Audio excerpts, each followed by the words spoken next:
Bob said you've got to have a price on carbon, but there are two ways of doing this, and the first one is a price on carbon would lift the cost of black energy.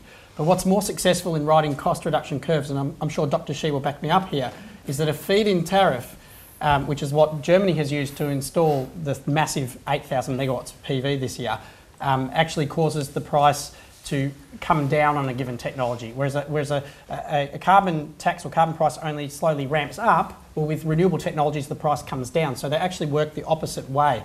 With renewables, we expect to pay less in the future, but with the carbon price mentality, we expect to pay more in the future. So it's the opposite. We're going to pay less for these decarbonised technologies in the future. Now, in terms of the cost, the $37 billion per year, let's put it in terms of things people understand, okay? We buy $54 billion a year worth of new cars, and we import over $30 billion of them. So we don't manufacture them all here in Australia. It's 1 million cars. It's a lot of cars. It's a huge amount of industry to import and manufacture 1 million cars. We spend $37 billion on insurance. So this is a $1,200 billion economy. So you have to think of the order of the size of the economy in order to put $37 billion in context.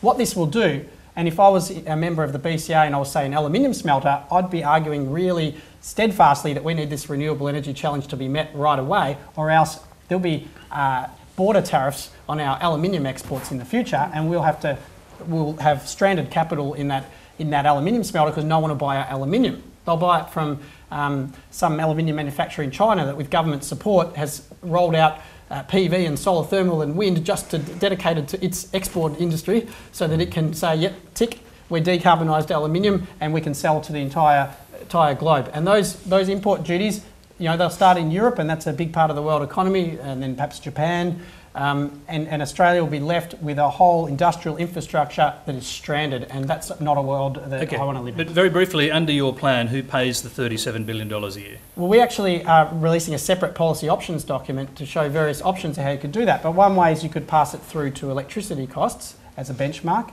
and that would add something like 6.5 cents per kilowatt hour electrical. So it'd be about a 30% increase for domestic retail customers. That's a person in their home, which, you know, if you listen to government agencies that help you with energy efficiency, they usually find you a 30% saving without doing much work. So you can effectively end up paying the same if you're smart and you follow those state government sort of energy programs. For business, it'd be a 40-50% increase in the cost of electricity. So you've got aluminium today, which would be exposed, but it's exposed today and subsidised today. So either it continues to get subsidised and looked after, or just like what would happen today if it wasn't looked after, it would go out of business and ship offshore. So I don't see where the situation changes for those big heavy energy industry like your zinc smelters and your aluminium smelters who are really creating this debate that it's all too hard. I call it the can't do campaign. They're already subsidised today, so why can't they be subsidised tomorrow or ship out? Okay, let's hear from Graham Bradley. I mean, it's a big project. Are you buying? No, I don't buy that. I don't accept the economics, and we already underprice electricity to everyone in this room. And I think Matthew is right to say that the cost of those additional costs would be passed on to everyone in this room who uses electricity, and that's a price that will be passed on top of the already substantial underpricing of electricity to retail customers in Australia. There's only one state in Australia that's abolished retail caps, so that households get charged the proper cost of their generation. It's subsidised by business. Well, hang on, what about your members? You've got members who pay 3, 4, the cost of generation at the power plant. I mean, they don't even pay to get it distributed to them across the network. So hang on, I think they're the ones who are getting... You're trying to turn it around and say that retail customers are getting the subsidies, when in fact your members are getting the subsidies. They're paying the cost less than generation or the cost of generation. Matthew, people in government over many years have encouraged those industries into Australia by doing appropriate arrangements with them to encourage them here. And we can push them out offshore. That won't do anything for the global emissions. I didn't argue for that, but I just pointed out that I said you could argue for your subsidies to continue to meet the power costs. No, the real issue here is that we should be trying every technology possible. And Matthew's passionate about a particular one.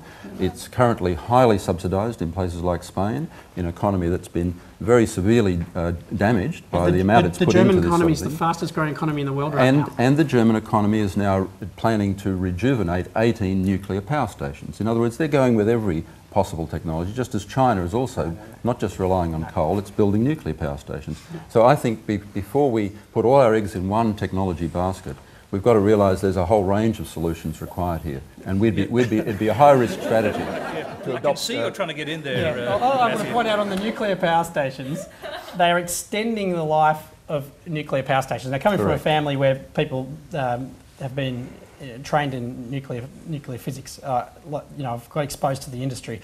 The extension of the life of existing nuclear power plants, I can understand that. It costs more to shut down a nuclear power plant than it does to keep one limping along. So all they're doing is they're changing a pre-agreed policy where they were going to shut down a whole lot of nuclear power plants, and they're extending the life out in Germany. That's not but what they're China's not doing. building any new nuclear China power is. plants. Okay. China is building less nuclear power plants by annual output than they are wind power. So wind power is a much bigger story than nuclear in China, and that's a fact. Let's hear from Sam.